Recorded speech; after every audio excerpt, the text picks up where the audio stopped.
Hello viewers, প্রিয় বন্ধুগণ, click for next gen YouTube চ্যানেলে আপনাকে স্বাগতম। অনলাইন জগতের নতুন একজন গ্রাহক হিসেবে, একজন ব্যবসায়ী হিসেবে, একজন চাকুরিজীবী হিসেবে বা একজন প্রশাসনিক কর্মকর্তা হিসেবে আপনাকে জানতে হবে কিভাবে অনলাইনে বিভিন্ন ধরনের আবেদন ফর্ম ফিল আপ বা পূরণ করতে হয়। একজন চাকুরিজীবী বা ব্যবসায়িক জীবনে কর্মদক্ষতা বৃদ্ধির পাশাপাশি সহজেই অনলাইন জগতে বিচরণ সহ বলিষ্ঠ ভূমিকা পালন করতে পারবেন। শুরু থেকে শেষ পর্যন্ত সংযুক্ত থেকে অন্ধকার জগৎকে বিদায় জানিয়ে খুব সহজেই এআই আবৃত ভুবনে প্রবেশ করে জীবনকে পরিচালনা করতে হলে বা নিজের প্রয়োজনে চ্যানেলটি সাবস্ক্রাইব করে নিতে ভুলবেন না।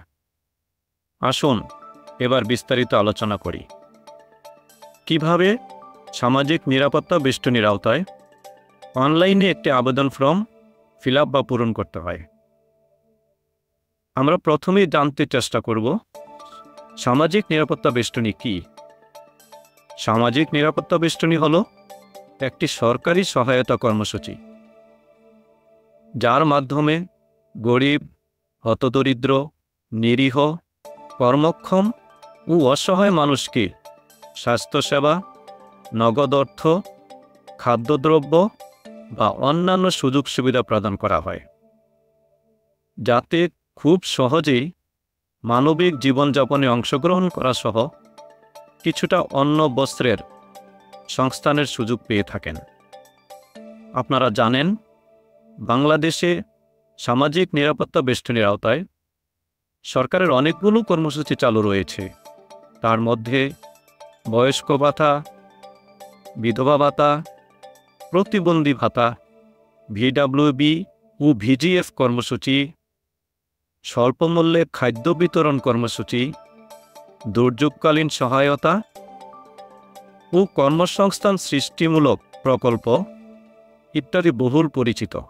সামাজিক নিরাপত্তা বেষ্টনীর আওতায় অনলাইনে যে কোনো ধরনের আবেদন ফর্ম ফিল আপ বা পূরণ করতে হলে প্রথমেই আপনাকে যে কোনো একটি ওয়েব ব্রাউজারের সাহায্যে bhata.gov.bd লিখে সার্চ দেওয়ার পর আপনার সামনে সামাজিক নিরাপত্তা বেষ্টনীর ওয়েব পেজটি ওপেন হবে।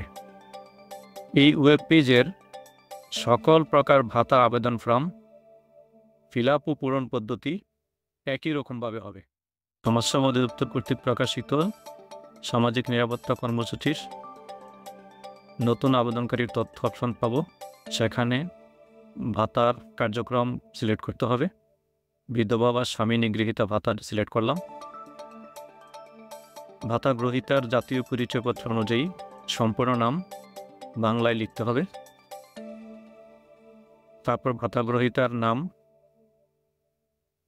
ইংরেজিতে লিপিবদ্ধ করার পর জাতীয় পরিচয়পত্র নম্বরটি সঠিকভাবে লিপিবদ্ধ করা প্রয়োজন।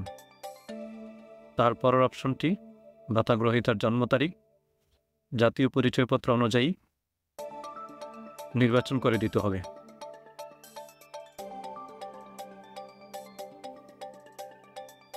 তারপরের অপশনটি লিঙ্গ মহিলা বা পুরুষ সেট করে দিতে হবে। ক্যাপচা পূরণ করার পর জাতীয় পরিচয়পত্র যাচাইকরণ ক্লিক করে সাবমিট ক্লিক করতে হবে।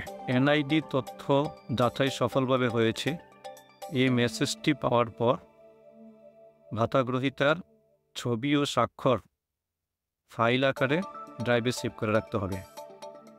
উক্ত ফাইলের আকার 200 KB এর কম হতে হবে। তারপর ফাইল নির্বাচন করে ভাতা গ্রহীতার ছবিটা স্ক্যান করে ওপেন করে দিতে হবে। আবার সিগনেচারের নমুনা একটা স্ক্যান করে ওপেন করতে হবে। তারপর আমরা পাবো পিতার নাম বাংলায় এই অপশনটি। পিতার নাম লিপিবদ্ধ করার পর মাতার নাম বাংলায় এই অপশনটি লিপিবদ্ধ করব। পিতার নাম ইংরেজিতে লিপিবদ্ধ করার পর মাতার নাম ইংরেজিতে লিপিবদ্ধ করব। তারপর ভাতা গ্রহীতার মোবাইল নম্বর সঠিকভাবে লিপিবদ্ধ করতে হবে। ভাতা গ্রহীতার বর্তমান বৈবাহিক অবস্থা সিলেক্ট করার পর ধর্ম ও বয়স জাতীয় পরিচয়পত্র অনুযায়ী যত পাবো তত লিখে দিতে হবে। ভাতা গ্রহীতার শিক্ষাগত যোগ্যতা নির্বাচন করার পর ভাতা গ্রহীতার পেশা নির্বাচন করতে হবে। তারপর যোগাযোগ তথ্য বিভাগ চট্টগ্রাম, যেমন জেলা কুমিল্লা, এলাকার ধরন উপজেলা, উপজেলা যা ইউনিয়ন পরিষদ, সাব লোকেশন এবং ওয়ার্ড নম্বর।